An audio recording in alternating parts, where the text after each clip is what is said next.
A warm welcome to all of you and continuing the series for the countdown for CSE 2023. Let's take up today's very important ideas and articles and try to understand the concepts that what is required for the prelims, mains and even in the interview and what are the problems that you are facing in your sincere approach towards examination so that सिर्फ heartiest congratulations के नाम ना आए आपके आगे आप एक ऐसी पर्सनैलिटी बने जहां पर आप खुद को पूरे देश के लिए चेंज एजेंट के रूप में लेके आए और वो खुद ऐसे बने आपका नाम भी आए और किंतु आपका प्रयास भी सफल हो सिर्फ ऐसा नहीं कि ऑल इंडिया टेस्ट सीरीज या इंटरव्यू गाइडेंस या ये आम आदमी के लिए बहुत भावुक और बहुत ही मतलब लुभावना हो सकता है लेकिन जो प्रिपरेशन कर रहा है उसको पता है कि सही दिशा में जाने के लिए there is requirement of being very sincere very simple very confident and also a very little amount but a very bit of luck after doing everything and how to handle pressure. तो हम यही कोशिश करते हैं यही सिखाया जा रहा है थ्रू डिफरेंट इनोवेटिव आइडियाज और सक्सेस निश्चित है because examination is not something which is impossible.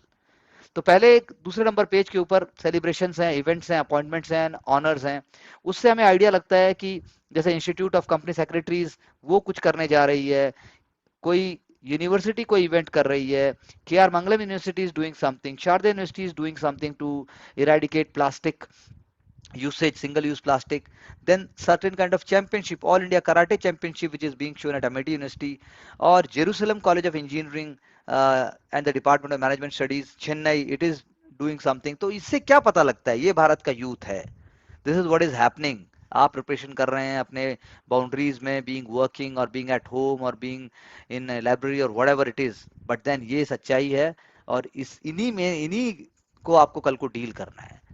As an administrator, you are dealing with such events, such ideas.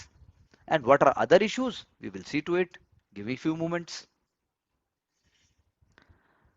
So the first page talks about that Delhi and Dhaka, they are going to sign river pact. मैंने कल भी बात की थी Teesta river की पहली बार 25 सालों में this is being done. So you have to keep an eye on this कि दिक्कत क्या है. Second thing is being talking about the regulator, the Indian regulator कौन सा है in the national drug regulator जिसको हम कहेंगे उन्होंने first intranasal COVID-19 वैक्सीन दी. तो CDSCO Central Drug Standards Control Organization, I repeat Central Drug Standard Control Organization, it is giving green signal for the emergency use in adults who are not immunized. तो important बात सिर्फ ये नहीं है. The important thing is that India is becoming so sensitive, bureaucracy is becoming so proactive and political leadership is also becoming so proactive that हम किसी भी cost पे ह्यूमन लाइफ को बचाना चाहते हैं. तो बिग बूस्ट है ये इंडिया के लिए. कोविड-19 जो इंडिया के फाइट है कोविड-19 के अगेंस्ट भारत बायोटेक की भी जो रिकम्बिनेंट नेशनल वैक्सीन है जिसके अंदर चिंपांजी एडिनो वायरस वेक्टर्ड है जो कि उसके डिटेल्स जब आएंगे then we will discuss but then here the point is to understand that vaccine जो है एक modified chimpanzee adenovirus से चली and it cannot replicate in the body to carry the COVID spike protein to to induce immunity. एक study हुई 11% class 3 के बच्चे basic math skills को और 37% टोटल उनको लिमिटेड स्किल्स हैं. तो ये तो आ गई स्टडी लेकिन बीइंग अ टुमारोज एडमिनिस्ट्रेटर आपको ये सोचना पड़ेगा मेरे गांव का स्कूल मेरे शहर का स्कूल मेरे डिस्ट्रिक्ट का school even the school from which I studied वो और क्या कर सकता था. एक मिनट के लिए आप सोचोगे this will bring an idea to your mind and probably somewhere this will help you in conditioning also. Similarly first time UP MLAs they are reaching out to the citizens. This is an example of case study of ethics. This is also a good example you can use in sociology. And here doctors हैं, women हैं, engineers हैं, law degree holders हैं, management degrees and MLAs below 40 years. So 126 first timers. यही है जिनसे आपको कल को इंटरेक्ट करना पड़ेगा. यही है जो आपको बताएंगे स्कीम कैसे इंप्लीमेंट हो रही है. आपको इंप्लीमेंट करनी पड़ेंगी. आपको वोटर आई कार्ड, आपको आधार कार्ड, आपको execution of tenders, these all things are being done by administrative officer and that is what we all look forward to being an Indian administrative officer and an Indian administrative servant if I should say. Delhi और ढाका ने first time geopolitical challenges को देखते हुए जो issue है Kushiyara river का वो भी देखते हुए कुशियारा पैक किया, जो साउदर्न असम और सिलहट बांग्लादेश में लोगों को हेल्प करेगा। प्लीज अपनी एटलस आप साथ में रख सकते हैं न्यूज़पेपर के अलावा।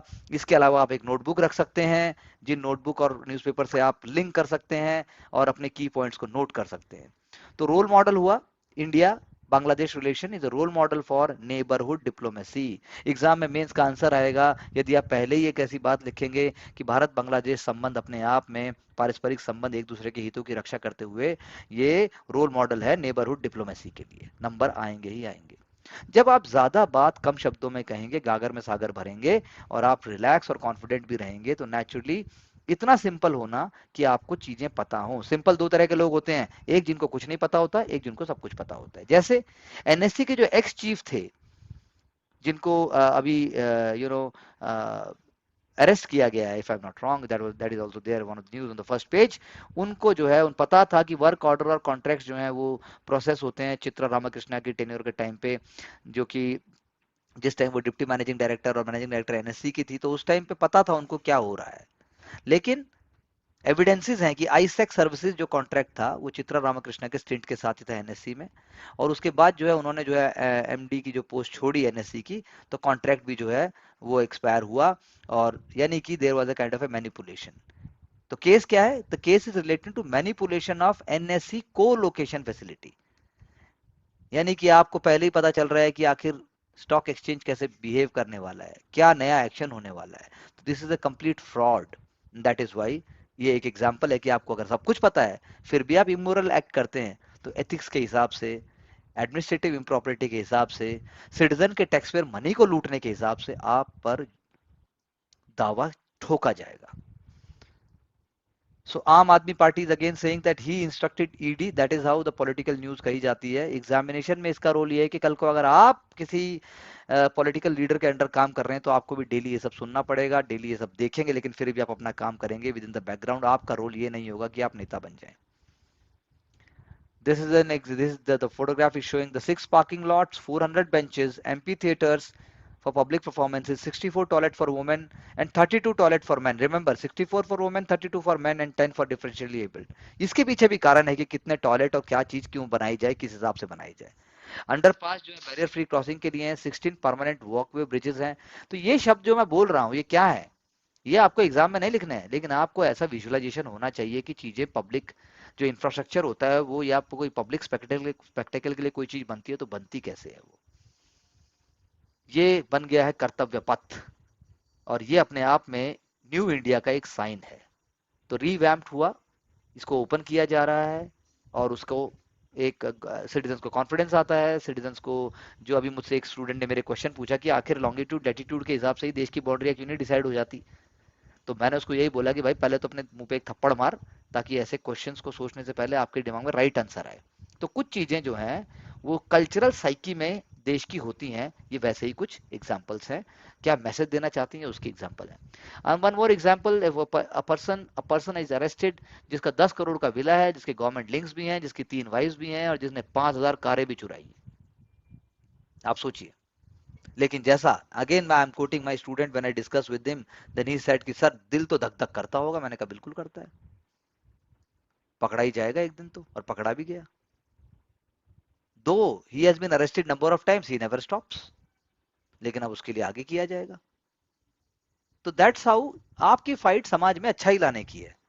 हिंदी में एक कहावत है, नेकी करो और दरिया में डालो। ऐसा ही आप एक उच्च पद की सरकारी नौकरी के लिए कह सकते हैं।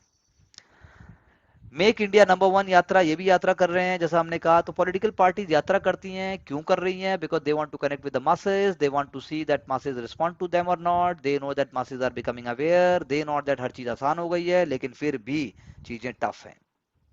तो that you can say is one of the communication methodologies. कल को आप सिविल सर्वेंट बनते हैं, you may be also helping your political leader to create logos, to create slogans for welfare schemes and not for their political parties. एक और example यहां पर है, Ircon renewable power limited. Ircon renewable power limited, आपको देखना पड़ेगा कि ये क्या है इरकॉन, और इसका रोल क्या है।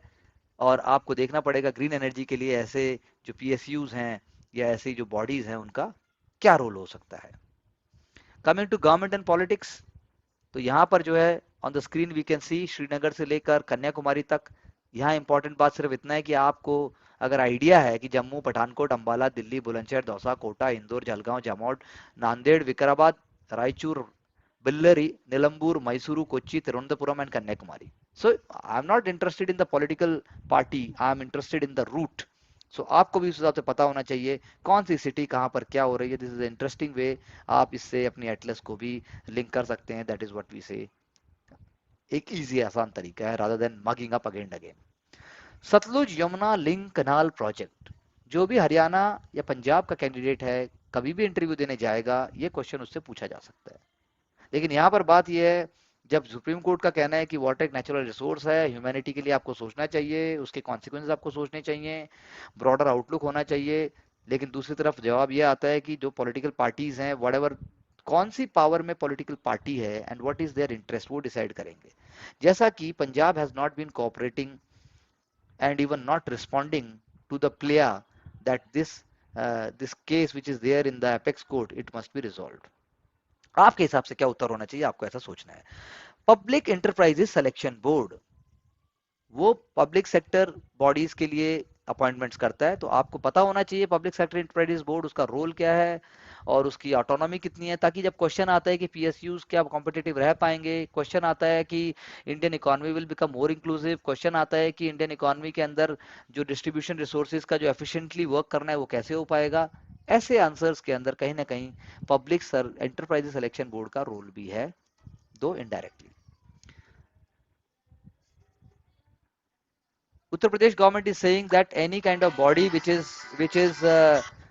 having any kind of link with the ultra or any kind of link with the radical bodies, उनको discourage करना चाहिए. That is why it is saying that PFI is a think tank and जो है इसलिए just journalist Siddiqui कपन हमारा नाम से important इतना नहीं है. जो पॉपुलर फ्रंट ऑफ इंडिया है पीएफआई जिसको हम कहते हैं, बात यह है कि if you track the case then you will find कि शुरू से ही there is a sequence in this and Supreme Court is taking deep interest. So Supreme Court is saying कि use of section 66A जिसको 2015 में struck down कर दिया गया था इंफॉर्मेशन टेक्नोलॉजी एक्ट का 66A, अभी भी अथॉरिटीज सेक्शन 66A के नाम पर they are already registering large number of cases. So the bench, Supreme Court bench is saying and it is written to the chief secretaries कि ये नहीं होना चाहिए और remedial measures दीजिए as soon as possible. तो कमाल की बात ये है कि 2015 में Shreya single versus union of India जो केस हुआ था, आप उसको गूगल कर सकते हैं, Shreya single versus union of India, section 66A of IT act 2000 उसको इंटरिटी में ही स्ट्रक डाउन कर दिया गया था. क्योंकि उसकी वजह से यदि आप कुछ ट्वीट कर रहे हैं, आप कुछ ऑनलाइन सोशल मीडिया पे डाल रहे हैं and if it is found to be disparaging और it is found to be offensive though it may not be, तो उसके अंदर एक्ट किया गया था जिसको सुप्रीम कोर्ट ने स्ट्रक डाउन कर दिया था. आप एथिक्स की केस स्टडी की बात मैं फिर से करता हूं जिसमें आप से बात होती है कि अगर आपको कोई ऐसा केस स्टडी दी जाती है जिसके अंदर या इंटरव्यू के अंदर आपसे पूछा जाता है या आपका साइकोलॉजी ऑप्शनल है या आपका हिस्ट्री ऑप्शनल भी है और आपसे पूछा जाता है कि क्वेश्चन आता है मिडिवल इंडिया में अगर एजुकेशन का स्टैंडर्ड क्या था, मिडिवल इंडिया का एजुकेशन सिस्टम क्या था, मॉडर्न ब्रिटिश इंडिया के टाइम से कैसे एजुकेशन सिस्टम इवॉल्व हुआ, then over them also one or two facts from here you can take out. For example, this is something different, this is a kind of a psychological case study and example which is saying कि बच्चे अपनी body से image से satisfied है कि नहीं है, बच्चे अपने पर्सनल लाइफ से सेटिस्फाइड है कि नहीं है, बच्चे स्कूल लाइफ से सेटिस्फाइड है कि नहीं है. आप भी अपने लिए पैरामीटर लागू कर सकते हैं कुछ ट्वीक करके कि आप अपनी प्रिपरेशन से सेटिस्फाइड हैं कि नहीं है. लेकिन आप अगर प्रिपरेशन की बात करेंगे तो responsibility of doing well, self trustworthiness, exam related anxiety, difficulty in learning content, online hesitation in asking question, difficulty in initiating conversation, lack of concentration आप पर भी लागू होगे. तो प्लीज आप अपने पैरामीटर भी लिखिए, आप अपने परसेंटेज भी लिखिए, अपना चार्ट बनाइए and you can definitely submit it to me. Again going back to the political news, state politics के अंदर ऐसा होता है कि if it is believe that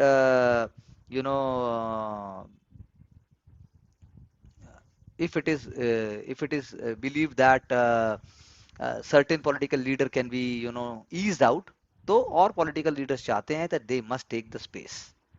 ये डायरेक्टली रिलेटेड नहीं है हमारे एग्जामिनेशन एंगल से, but then think of the pressure and think of the challenges personality like here we are talking about MP of Madhya Pradesh CM Shivraj Singh Chouhan, he must be going through.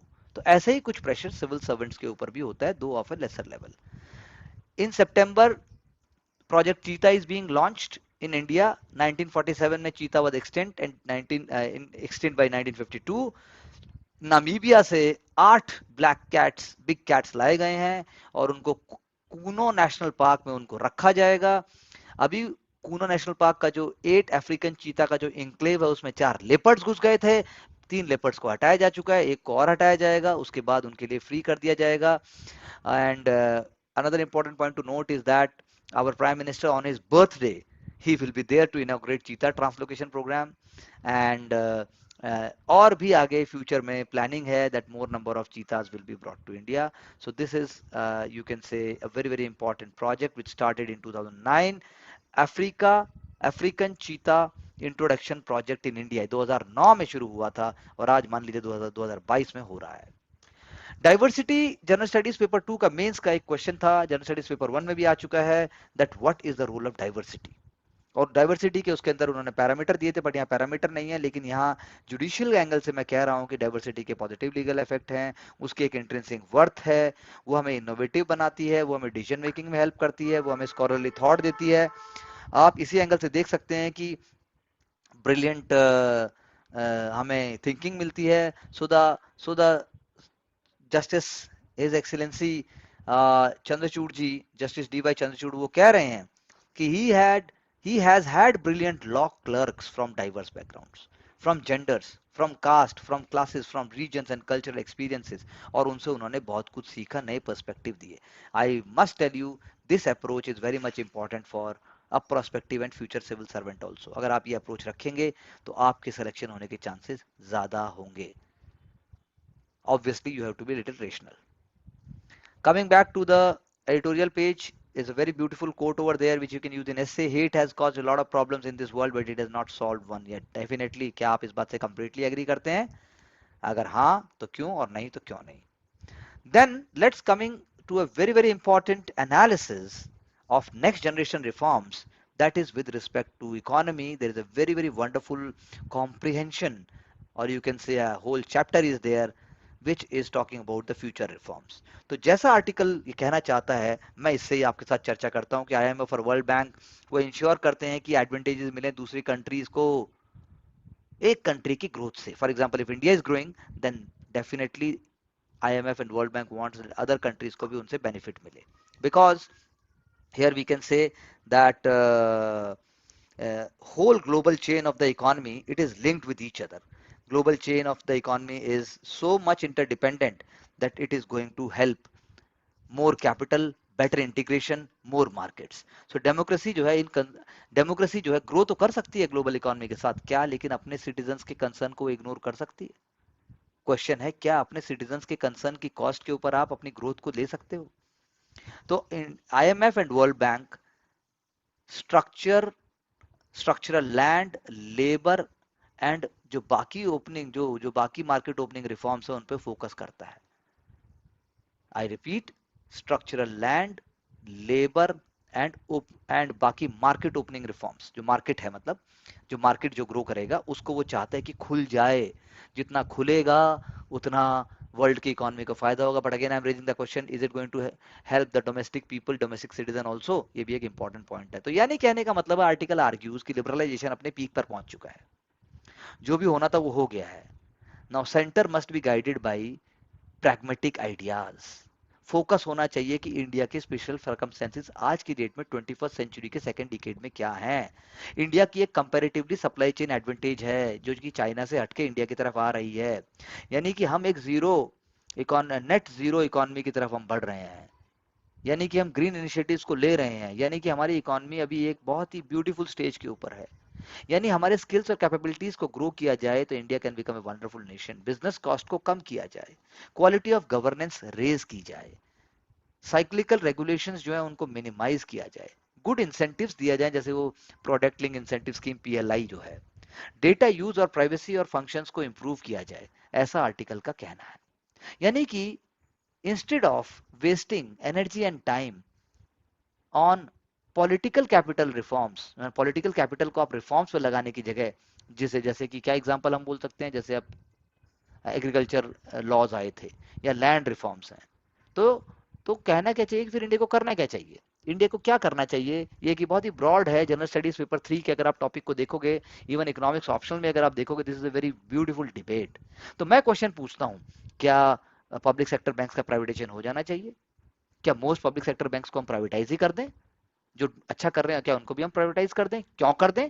तो एक argument है, they are the drain on taxpayers money, ऐसा question में लिखा आएगा। They were doing better than private banks in early 2000s, ऐसा भी question में लिखे आएगा। एनपीए रेज हुआ जब उन्होंने लैंडिंग दी इंफ्रास्ट्रक्चर के लिए, क्योंकि इंफ्रास्ट्रक्चर के अंदर इनहेरेंटली क्वेश्चन होता है इंफ्रास्ट्रक्चर, क्योंकि इंफ्रास्ट्रक्चर प्रोजेक्ट हमेशा लॉन्ग जेस्टेशन पीरियड का होता है। नॉर्थ इंडिया में अगर आप बात करें, द्वारका एक्सप्रेस वे है जो सदियों से बन रहा है, अभी तक तो बन के पूरा नहीं हुआ है।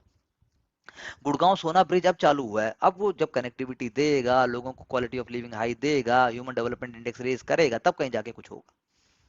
तो यानी कि लेंडिंग से प्राइवेट कंपनीज को भी लेंडिंग किया, पब्लिक सेक्टर बैंक ने उससे भी नुकसान होने की चांसेस दिए हैं। तो यानी कि क्वेश्चन यहाँ पर क्या है? क्वेश्चन ये है कि अगर रेगुलेटरी फ्रेमवर्क इज स्मार्ट तो ये चीजें थोड़ी कम हो सकती हैं।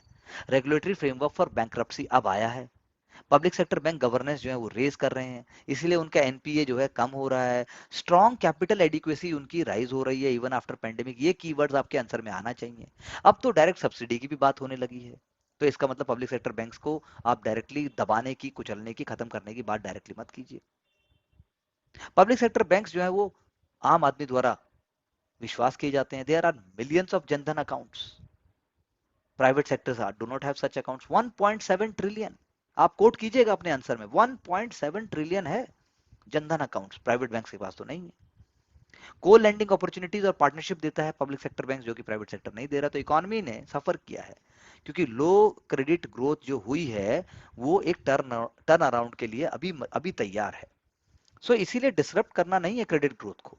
Even in pandemic, so much money and so much stimulus we have done in the economy, तो PSB should be allowed to compete। अभी मैंने पब्लिक सेक्टर एंटरप्राइजेस बोर्ड की बात की थी, उन्हें compete करना चाहिए, उन्हें अपने रिसोर्सेज खुद रेज करने चाहिए, और जब बहुत ज्यादा कुछ हो तो आप उनको मर्ज कर दो या फिर उनको प्राइवेटाइज करो, उससे पहले कोई जरूरत नहीं है। तो मैंने बीच का रास्ता आपको बताया।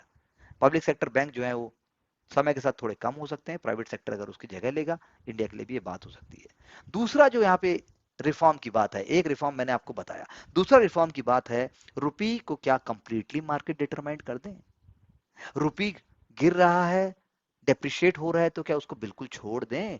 आरबीआई का कोई इंटरवेंशन नहीं होना चाहिए, उसको सिंक होने दें, फॉरेन आउटफ्लो जो जा रहे हैं उनको जाने दें, क्या करें? क्योंकि अगर रुपए की कीमत कम होती है तो नेचुरली एक्सपोर्ट को फायदा होगा। रुपए की कीमत बिल्कुल कम हो जाती है युआन की तरह, तो इंडिया भी एक नेट एक्सपोर्ट, जब अगर एक्सपोर्ट तो कर रहा है, India is net importer right now, but India जब एक्सपोर्ट करेगा तो आपको डॉलर में पैसा मिलेगा। तो एक्सचेंज रेट डिप्रिसिएशन जो है अ, वो एक इंपॉर्टेंट मुद्दा है। यानी कि हमारे यहाँ लेकिन क्या है, डॉलर डोमिनेटेड कमोडिटीज हैं, जैसे क्रूड ऑयल, वो कहाँ जाएगा? रुपये डेप्रिशिएट होगा, इंपोर्ट भी तो है। अब इतना इंपोर्ट जब होगा और रुपये बिल्कुल डेप्रिशिएट कर गया तो उसका खामियाजा भी आपको ही भुगतना पड़ेगा। और इंडियन एक्सपोर्टर्स का ग्लोबल चेन के अंदर कोई ऐसा मार्केट पावर है नहीं, तो उन्हें बेनिफिट्स क्या मिलेंगे डेप्रिसिएशन के? इसीलिए वो इतना वॉलेटिलिटी जो होती है, रुपया नीचे रुपया ऊपर, इससे उनको कोई खास फर्क नहीं पड़ता। इंपोर्टेड इन्फ्लेशन हमारा बढ़ रहा है, मनी मॉनेटरी टाइटनिंग फॉलो हो रही है, उससे लेकिन रियल सेक्टर को नुकसान होता है। तो रियल एप्रिसिएशन जो है वो आप कह सकते हैं वो उससे रिजल्ट्स आते हैं। और नॉमिनल डेप्रिसिएशन चाहिए, यानी कि थोड़ा बिल्कुल कैलिब्रेटेड जिसे हम कहते हैं। तो एनी गेन्स जो भी एक्सपोर्टर को मिलेंगे, हमें रुपए को डेप्रिशिएट करके, वो जो हमें इंपोर्ट करके जो हमें नुकसान हो रहा है, जो हमारा खर्चा हो रहा है, उसको वो बराबर कर देंगे। तो फॉल इन एक्सचेंज रेट जो हुआ है रुपए का, 8 रुपए 1990 में 8 रुपए होता था, अब जाके वो जो है 80 रुपए पे आ गया है। तो क्या सस्टेन राइज हुआ एक्सपोर्ट्स का आज तक? भाई उस समय 8 था, अब 80 आ गया। यू नो, फॉल जो एक्सचेंज रेट में हुआ तो उससे हमारा कोई खास बेनिफिट तो ऐसा हुआ नहीं। तो मार्केट जो पैनिक होते हैं या लार्ज मार्केट में जो डेविएशंस होते हैं, वो सारी चीजें जुड़ी हुई हैं कॉम्पिटिटिव रियल एक्सचेंज रेट से।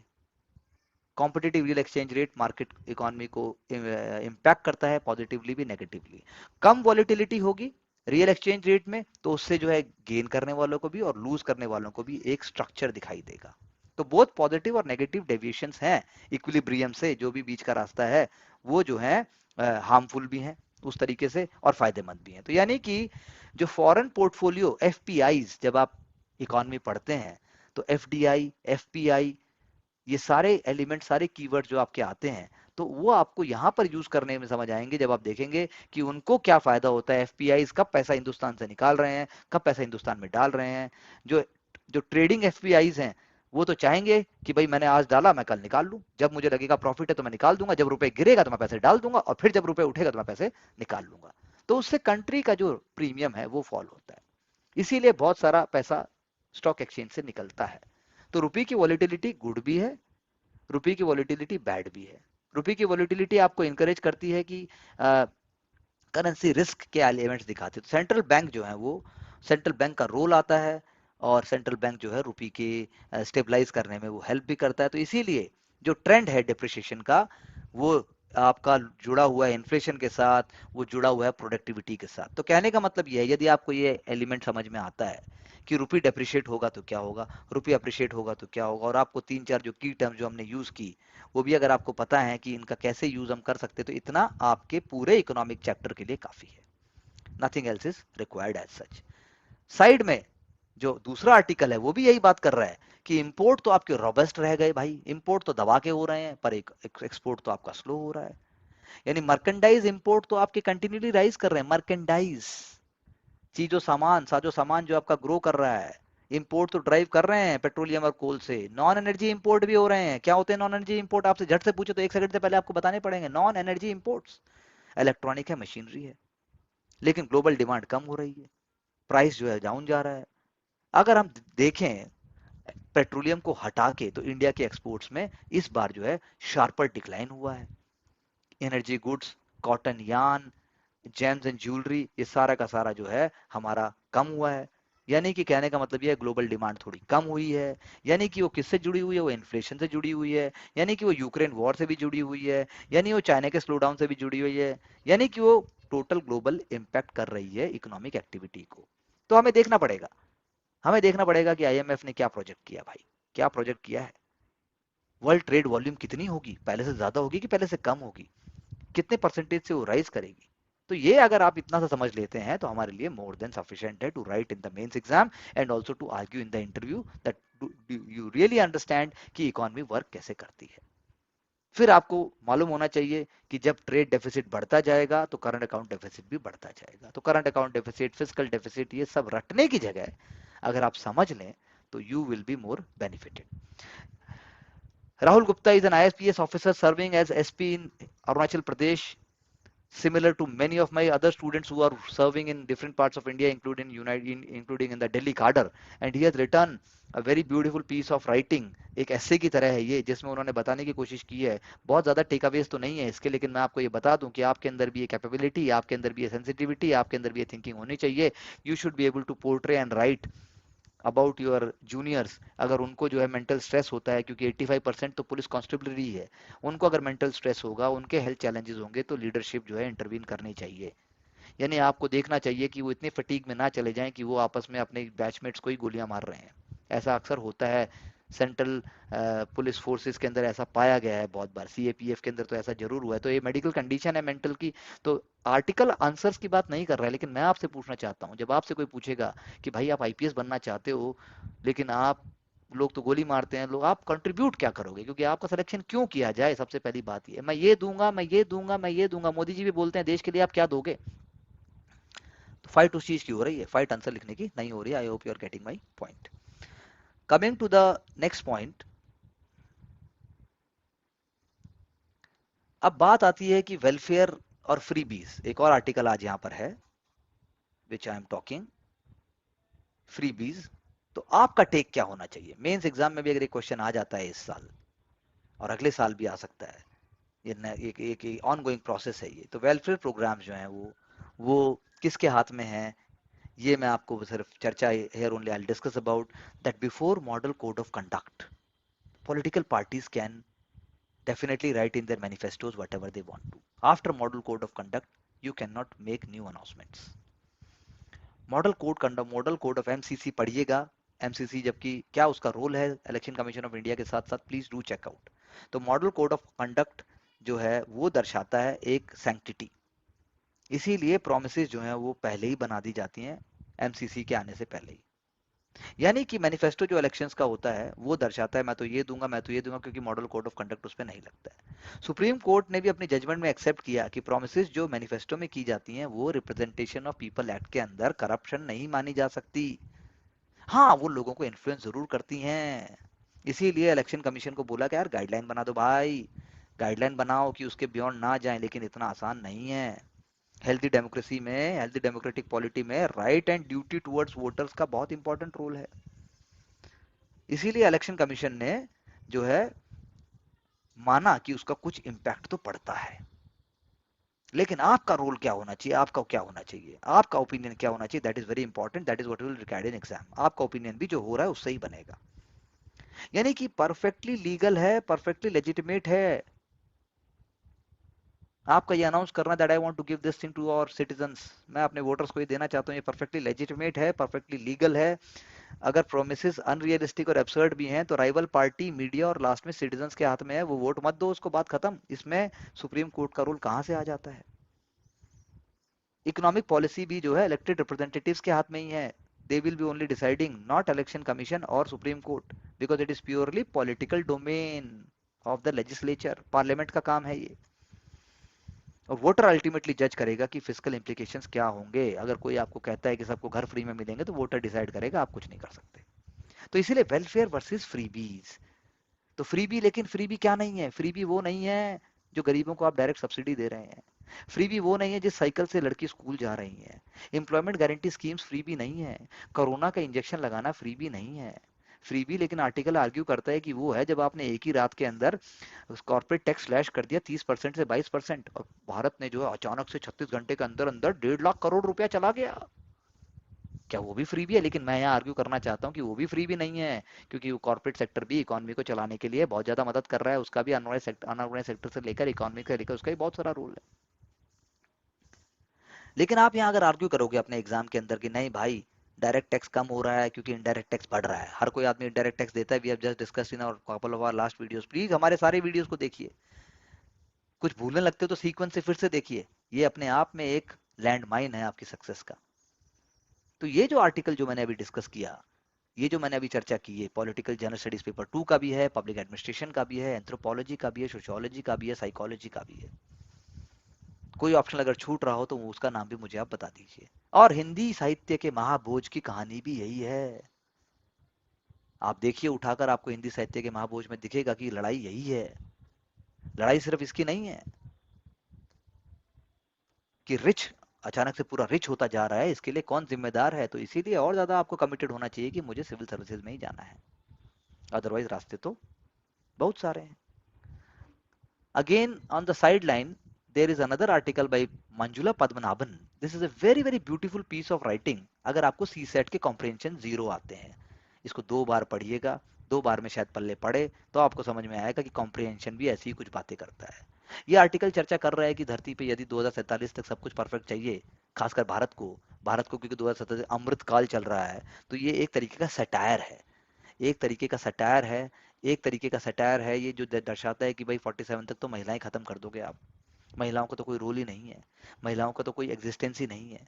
क्योंकि जिस तरीके से आपको सब कुछ परफेक्ट चाहिए, जिस तरीके से आपको सब कुछ A1 चाहिए, जिस तरीके से फीमेल फिटिसाइड होता है, जिस तरीके से वुमेन को एजुकेशन नहीं दी जाती है, उन सारी चीज़ों के लिए तो फिर यही आर्टिकल आप पढ़ेंगे तो आपको हंसी आएगी और आपको आयरनी भी दिखाई देगी कि ग्रेट नेशन ऐसे नहीं होते। अभी हम आगे चलते हैं। We are coming to next page to pick up another important article. तो trade between India and Bangladesh, जैसा मैंने आपसे बोला, सीपा भारत बांग्लादेश रिलेशंस का, इंटरनेशनल रिलेशंस का कंप्लीट सेटअप है ये, आपको कुछ और करने की जरूरत नहीं है। 2015 का बायलैटरल रिलेशन था, साफ्टा भी था, south Asian free trade agreement. इसको पढ़िएगा क्योंकि आजकल तो क्वेश्चन ऐसा आता है कि साफ्टा चालू रखे कि नहीं रखें, होगा क्या भारत का। तो इसलिए कोई मैगजीन, कोई बात का हिस्सा आपकी मदद नहीं करने वाला। अभी पढ़िए, अभी समझिए और अपना आइडिया निकालने की कोशिश कीजिए। और ये जो यहाँ पर agreement and other things what are being given, इनको सिर्फ लिख लीजिए और उनको याद रखिए और आंसर में डालिए। डायरेक्ट सी मूवमेंट की बात है, चिट्टगोंग मोंगला पोर्ट की बात है, कालाचाइर बालात की बात है, त्रिपुरा में श्रीनगर और कमला सागर की बात है। क्यों नहीं पीटी में ये आ सकता? पीटी में बॉर्डर हाट के नाम ना आए, ऐसा कोई हैरानी की बात नहीं होगी। Again the idea of climate reparation, यानी कि पाकिस्तान चाहता है कि रिच कंट्रीज जिन्होंने क्लाइमेट चेंज को बढ़ाने में मदद की है वो अब अपने पुअर कंट्री को नेशन दें। ये तो बार बार बात की गई है, लेकिन मैं आपसे क्वेश्चन पूछना चाहता हूं कि इसको आप अप्लाई कैसे करेंगे। आपसे ये क्वेश्चन पूछना चाहता हूँ कि भाई ठीक है, अमेरिका ने, हमारे रशिया ने, जर्मनी ने, फ्रांस ने, Nordic countries highly industrialise countries हैं, लेकिन आप बताइए अब वो पैसे कैसे देंगे। ये क्वेश्चन अगर आप उत्तर दे सकते हैं तो फिर आपको कोई भी ये जो स्टेप अप इंडिविजुअलाइज्ड मेंटरशिप जिसकी बात की जा रही है कि टारगेट के प्लान होंगे और मेंटर सपोर्ट होगा और गाइडेड नोट्स होंगे, इन सब की आवश्यकता नहीं पड़ेगी। और पड़ेगी भी तो कम से कम हमारा लेवल उनसे ऑलरेडी बहुत आगे है, हाई है। That is what we practice and we try to portray. Arshdeep कि विकिपीडिया पेज को एडिट किया गया, तो आपको पता होना चाहिए कि विकिपीडिया पेज को कोई भी एडिट कर सकता है और इन एक्सट्रीम सर्कमस्टेंसेज सेफगार्ड्स होते हैं। अगर आप एनोनिमसली भी एडिट करेंगे तो आपका आईपी एड्रेस आएगा। लेकिन भारत ने क्यों इंटरवीन किया? क्योंकि ये नेशनल इशू, नेशनल सिक्योरिटी के लिए एक इंपॉर्टेंट इशू बन सकता था। वो हिस्ट्री ऑप्शनल के पर्सपेक्टिव से भी एक बहुत खूबसूरत आर्टिकल है कि कैसे मोहनजोदारो डूबने जा रहा है because of the floods in Pakistan, but I am not talking about that. मैं सिर्फ बात कर रहा हूँ रॉबर्ट रॉबर्ट रेक्स ने और जॉर्ज एफ डेल्स ने 1960s में थ्योरी दी थी कि फ्लड आई थी और उससे इंडस के आसपास से खत्म हो गया। सो फ्रॉम 1800 बीसी के आसपास ये खत्म हो गया मोहनजोदारो। ग्रेट बात है, मोहनजोदारो का photograph is in front of us. Rakhal Das Banerjee ने 1920 से 22 तक, आर डी बनर्जी साहब ने बहुत मेहनत की और उन्होंने लकड़ाना सिंध के अंदर इसको डिस्कवर किया और ये एक यूनेस्को वर्ल्ड हेरिटेज साइट है सिंस 1980। डी के area, Munir area, stupa, great बात ये उसके पार्ट्स हैं। इसको माउंट ऑफ डेड भी कहा जाता है। मोहनजोदारो जो है बेस्ट नोन साइट है अलॉन्ग विद हड़प्पा। आर्टिकल के अंदर यदि हम ध्यान से देंगे तो पीटी के लिए भी क्वेश्चन है। सुक्ता गेंडोर बलोचिस्तान में इसका एक्सट्रीम ईस्ट है, extreme west, I am sorry. Rakhigarhi Haryana में और मांडा जम्मू कश्मीर में नॉर्थ हुआ और दाइमाबाद साउथ में हुआ। इधर आपका जो है मेरठ के पास एक साइट है, I am not recalling the name exactly, that is going to be the western most site. तो लोथल धौलावीरा गुजरात में है, कालीबंगन जो है राजस्थान में है। तो राखल दास बनर्जी ने एलोबरेट टाउन प्लानिंग और जो ब्रिक पेवमेंट्स हैं, डेवलप वाटर सप्लाई है, ड्रेनेज सिस्टम है, सीवरेज सिस्टम है, होम विद टॉयलेट्स हैं, ये सारे कीवर्ड एक साथ आ गए हैं। अगर आप इसको बात को समझ लेते हैं तो आपके मेंस के आंसर के अंदर क्वेश्चन के हिसाब से आप 2 सेकंड में मोल्ड कर सकते हैं, उसमें कोई दिक्कत ही नहीं। साथ साथ में आर्टिकल बताता है कि पूरे विश्व के अंदर तकरीबन 1100 यूनेस्को वर्ल्ड हेरिटेज साइट्स हैं जिसमें से 167 कंट्रीज हैं और कईयों को हटा भी दिया गया। लेकिन मैं आपसे क्वेश्चन पूछता हूं कि भाई आखिर कोई साइट वैल्यू क्यों दी जाए, किसी साइट को टैग क्यों दिया जाए? क्योंकि उसका आउटस्टैंडिंग यूनिवर्सल वैल्यू होता है। Please repeat in your mind, outstanding universal value. अब हम बात करते हैं कि रशिया जो है नॉर्थ कोरिया से रॉकेट्स खरीद रहा है। ये इंपॉर्टेंट हमारे लिए नहीं है, लेकिन आप कल को एसए के अंदर, कल को आप एथिक्स के अंदर, कल को आप जनरल स्टडीज पेपर 3 के अंदर आपको अगर ये बात पता है तो आपके शब्दों को मोल्ड करने में भी हेल्प हो सकती है। That is what you can only take away. Sri Lanka के अंदर अमेंडमेंट हो रहा है, 22nd amendment gets clearance from supreme court. उसकी वजह से जो है पार्लियामेंट को अब ज्यादा पावर्स मिलेंगी। मेंस एग्जाम के अंदर ये एक इंपॉर्टेंट एलिमेंट है कि कैसे श्रीलंका के अंदर ट्रांजिशन हो रहा है, क्या क्या लेटेस्ट इवेंट हुए हैं और आखिर पॉलिटिकल क्राइसिस खत्म कैसे होगी और इंडिया का रोल क्या होगा, ना कि सिर्फ श्रीलंका का पूछा जाएगा। इजरायली प्रेसिडेंट जर्मनी में बात कर रहे हैं कॉन्सेंट्रेशन कैंप की, एट्रोसिटीज की, जो कि नाजी जर्मनी के टाइम पे हुई थी। ये पूरे विश्व के लिए ऐसी बातें होना, एक्नॉलेज करना अच्छी खबर है। लेकिन जब तक आप पार्टीशन ऑफ इंडिया को एक्नॉलेज नहीं करोगे, जब तक आप इंडिया में हुए कॉलोनियल पीरियड के हॉरर्स को एक्नॉलेज नहीं करोगे, तो ये बातें आती ही रहेंगी। Now let me talk to a very funny and a very very interesting thing, जो आप सब लोग स्टूडेंट सोचते भी होंगे काश हमें भी ये ड्रीम जॉब मिल जाए, क्योंकि आप तो सबसे हेक्टिक जॉब में जाना चाहते हो। जापानीज एक जापानीज सज्जन है जिनको पर डे जिनको लिया जाता है और उनको टू डू नथिंग के लिए पे किया जाता है। बस वो हेल्प करते हैं, साथ में जाते हैं, बैठते हैं और उनको उस चीज के लिए पैसे भी मिलते हैं। तो आप क्या ऐसा कुछ करना चाहेंगे? लेकिन उन्होंने ऑफर्स भी टर्न डाउन किए, जैसे किसी ने उनको बोला भाई मेरा फ्रिज हटवा दे, कोई उन्हें बोला मेरे साथ कंबोडिया चल ले, और कुछ सेक्सुअल नेचर की चीजें भी उनसे बोली गई तो उन्होंने उन चीजों को बिल्कुल मना कर दिया। वो जो है दूसरों को सिर्फ सपोर्ट देते हैं, साथ जाके बैठते हैं। तो उनका कहना था क्यों नहीं, मैं कंपेनियनशिप बिजनेस में हूँ।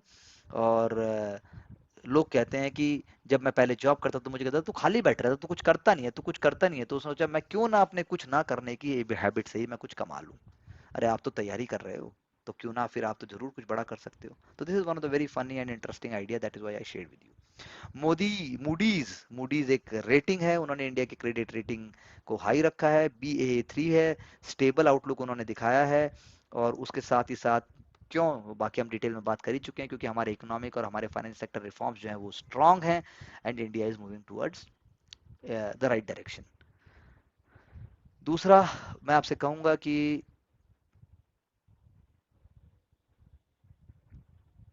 गोड्डा प्लांट, अडानी का thermal power plant Godda is in Jharkhand, एक फंक्शनल हो गया है। तो आपको आइडिया होना चाहिए प्राइवेट सेक्टर का कंट्रीब्यूशन किस दिशा में जा रहा है, क्या हो रहा है।